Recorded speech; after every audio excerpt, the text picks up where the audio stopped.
Greetings to another video and also to a new year. So this is the first video in my monthly video series that I've called Level Up, which I'm actually doing in partnership with Zwift. And the whole concept of this month is to encourage you, if you are starting like your fitness journey from scratch, whether you are coming back to fitness, whether you've been injured, whether you want help, like setting up your goals and things for this year. I'm not a big fan of like new year, new me. So this is all going to be like practical advice that you're going to be able to use the whole year.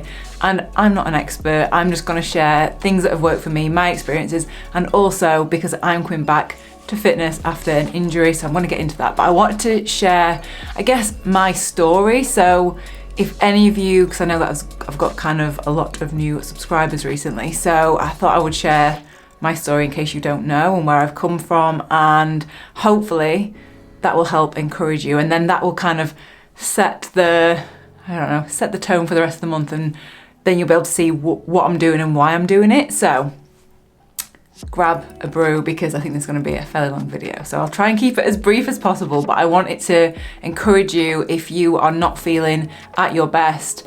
And okay, let's just get straight into the story. Oh God, where do I even start? I guess we'll start with where the cycling journey started. So I basically quit my job. I was fed up of my job. I was fed up of just everything. It was a really like rough time in my life, and I went traveling.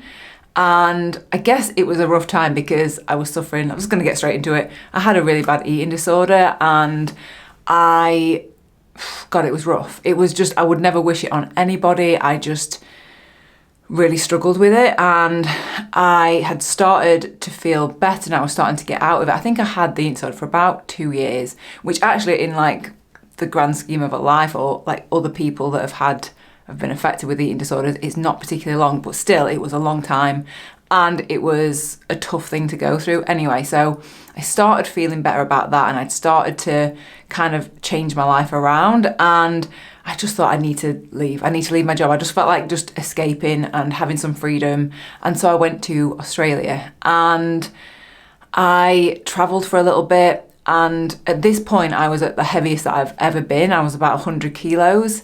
And it's strange because I actually felt, even though I was at my heaviest, I actually felt so much happier than I had when I'd had the eating disorder. Even when I was like at my lightest, I still felt like just utter shit.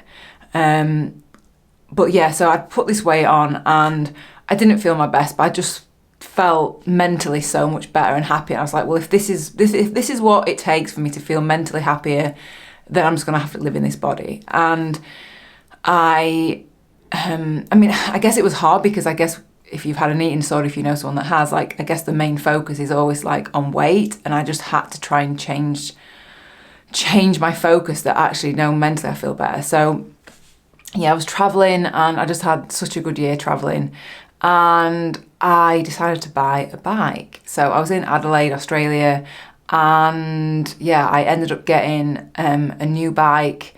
And it was a road bike. It was the first bike that I'd ever got. And I'd started cycling a little bit before I'd left. I had like my granddad's old mountain bike, and it was quite, I don't know, I just didn't really figure out how to use the gears. It was quite big and bulky and heavy. And I did like, I guess, the freedom of it, but it just didn't really fit me perfectly. I mean, it was a great starter bike. So yeah, let me get back to being in Australia. So I bought that bike, and I mean, that was a big chunk of my budget for traveling as well. So it was an entry-level road bike, and I loved it. I got on it and I just felt instantly just like, I love this. And I just started riding. And I'm going to be honest, it was hard. I was 100 kilos. Every little incline just felt like Everest. It felt so hard, but I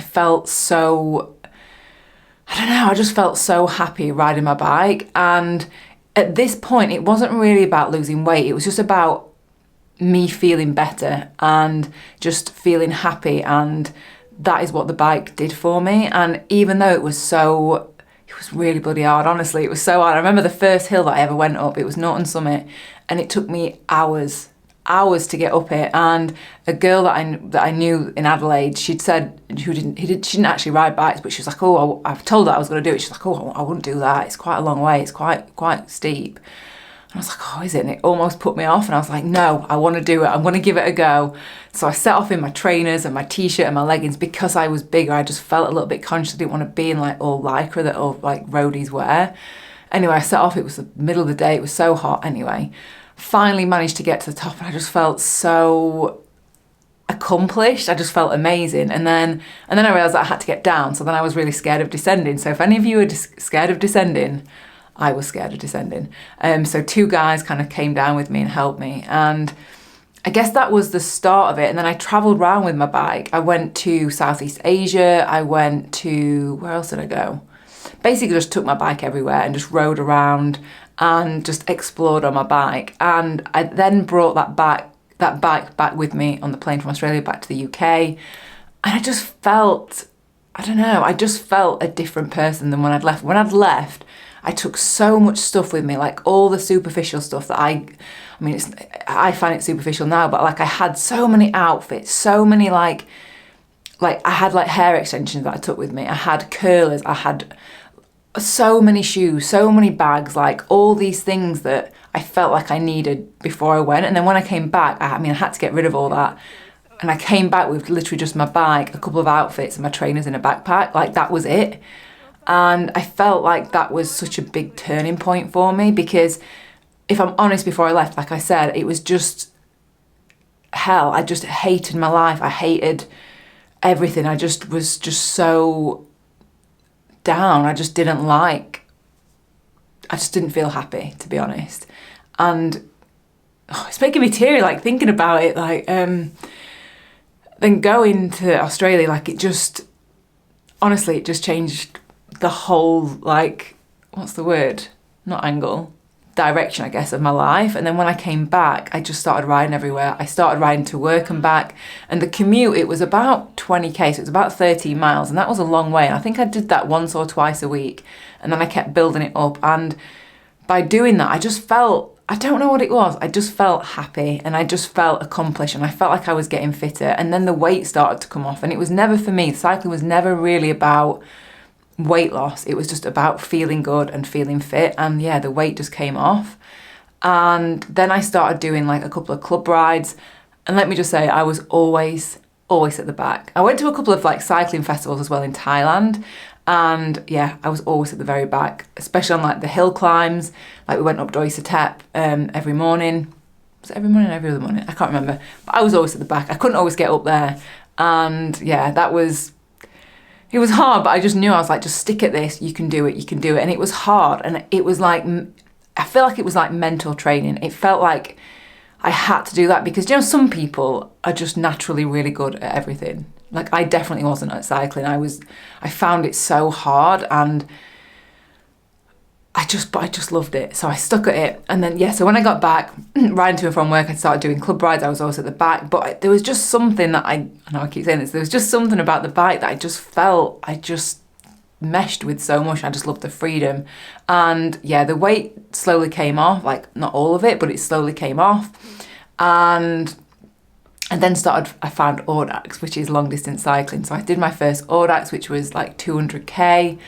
And then I just basically fell in love with riding my bike and especially like the longer distance rides because I just loved that my legs could take me somewhere that far. Like I never in a million years thought I could ever do that because I remember my first ever ride was to the beach and back from Adelaide and I think it was 30k there, 30k back.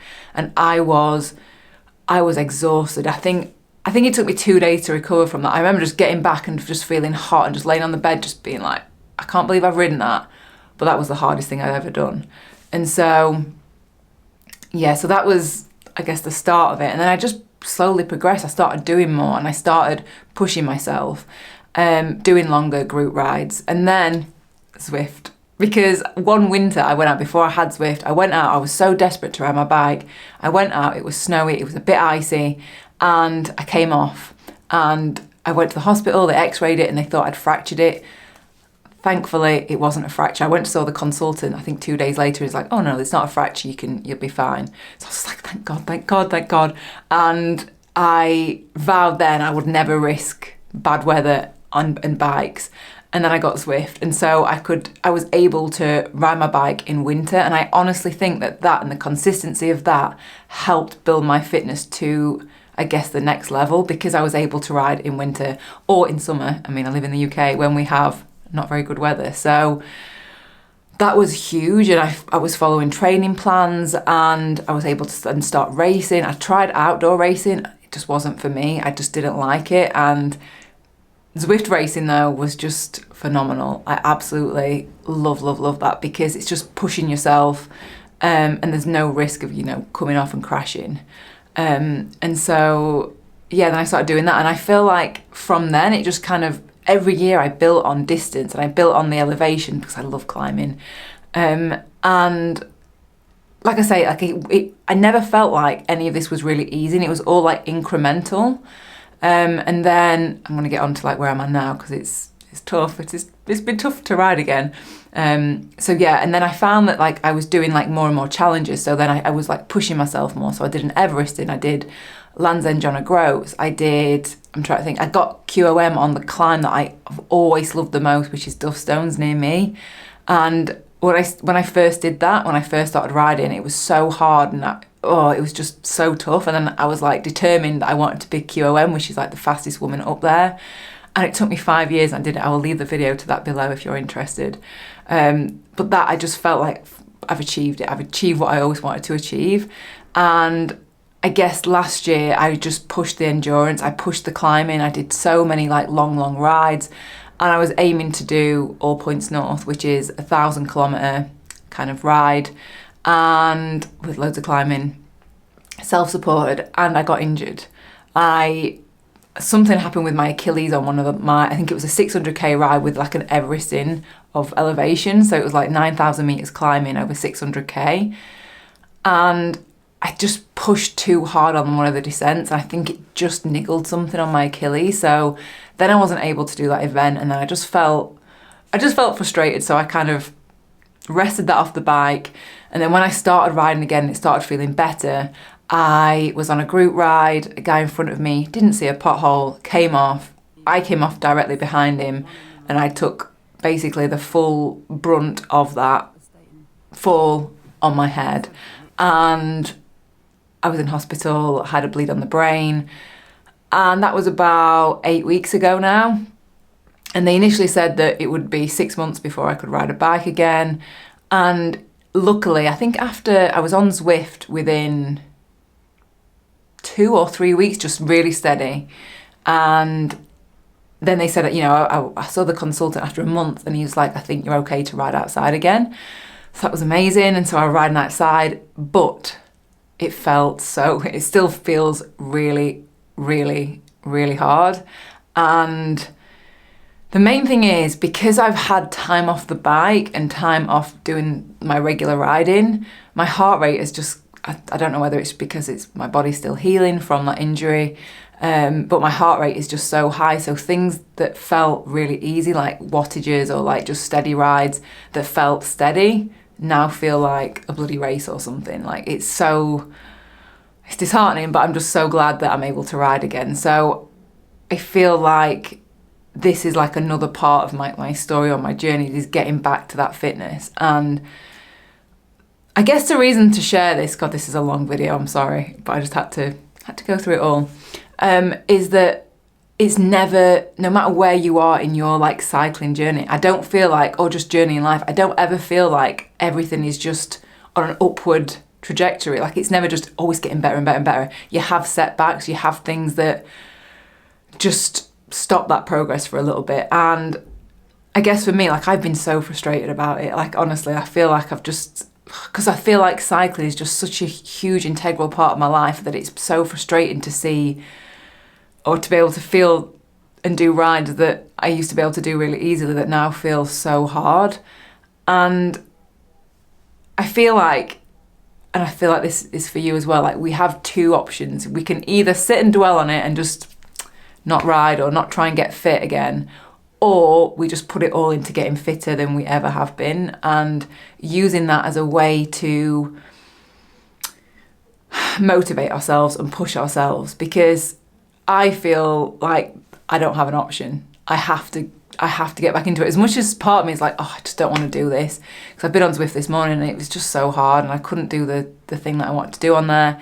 And so I'm just going to take it back a notch. And I feel like, and this is why, this is my January, I'm going to share it all with you. So hopefully it will help you. And I'm going to share some things that I'm doing. Now just know that if you are coming from either starting fitness, getting back to fitness, that I feel the exact same way right now, because I feel like I have shared the ups and downs on my channel, but I feel like there's been, over the last few years, there's been so many more ups and like so many, for me, like triumphs and like things that I'm really proud of that I've done, and things that like I feel glad that my body's been able to do and that my mind has been able to do. And now I just feel like, oh, sounds a bit cliche, doesn't it? But like whatever, we can't always choose what happens to us, but we can choose how we react to it. And I am reacting to this. I have to just push on and do the best I can. And yeah, I'm going to start waffling because I just feel like I'm waffling now, but I just really hope it helps encourage or inspire you to give something a go or get back onto something that you've been putting off, because the first section of that, and that's exactly what I'm doing now, that the first initial phase of that is hard, but we can do it. And I hope that it has encouraged you, and I want you to leave in the comments where you're at, what you're hoping to achieve, and what you want to see from me this month. I've got so many plans of so many things that I hope will encourage and inspire you to achieve your goals and things. But yeah, I'd love to hear from you, and I'd love to hear your stories. So leave them in the comments below. All right, thank you. Thank you for listening to my speech. I feel like it's like a speech or something, like thank you very much for listening. Appreciate it, and I will see you next video.